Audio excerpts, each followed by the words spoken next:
বিসমিল্লাহির রহমানির রহিম। এখন আমরা ক্যালকুলেটরের সাহায্যে বাইনারি সংখ্যার যোগ ও বিয়োগ দেখব।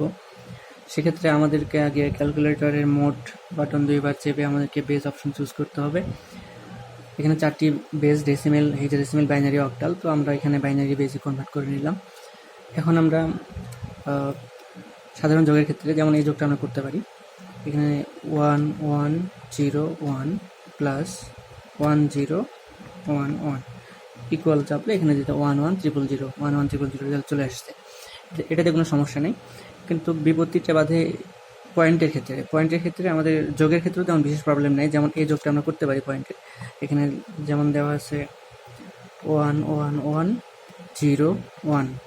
আচ্ছা, পয়েন্ট ছাড়াই আমরা পুরো মানটা উঠানোর পর এর সাথে যোগ হচ্ছে নিচের 1 1 1 1, পয়েন্ট ছাড়াই আমরা 1 0।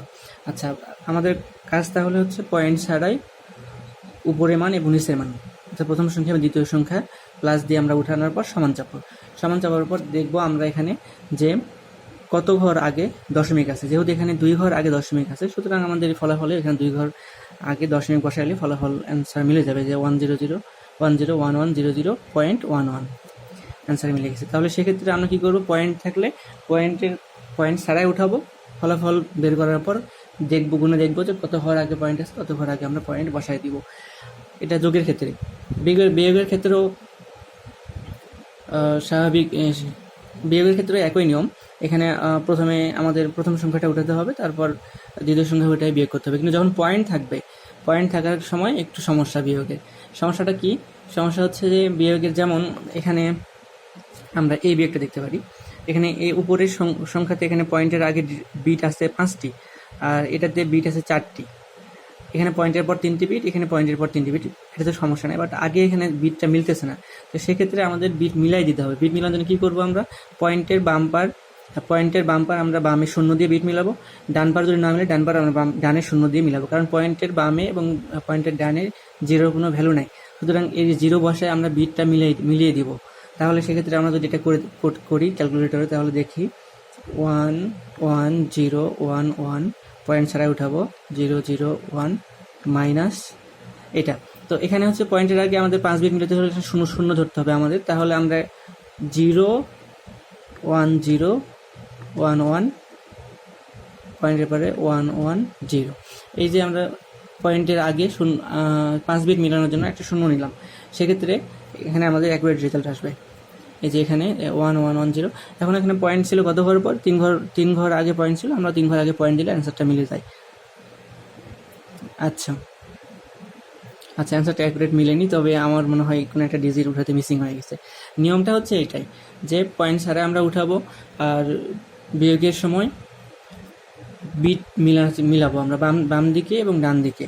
অর্থাৎ আমাদের যে এমএসবি এবং এলএসবি দুইটা পার্টে আমরা বিট মিলানোর চেষ্টা করবো, 0 দিয়ে বিট পুরো করার চেষ্টা করবো। যেমন আমরা আরেকটা দেখি।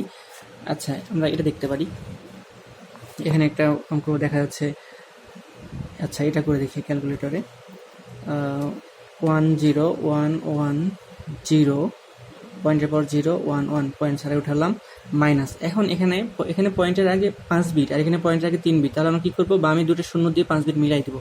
তাহলে আমরা 0 দিয়ে শুরু করবো, 0 0, তারপর 1 1 0।